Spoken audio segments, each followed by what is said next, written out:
This team is very, very skilled. Each have their own focus area.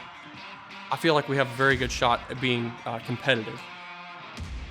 I've got a lot of hours under the hood, so I felt comfortable. We try to pick the best and the brightest and the ones that work the hardest for something like this. I like to see something develop out of nothing. Just the creativity there. This is pretty cool. One of the biggest pieces of advice anybody ever gave me was think like a machinist.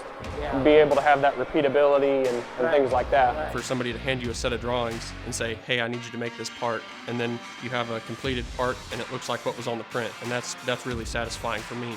We put a split between blue collar and white collar work, and that doesn't seem like a fair divide.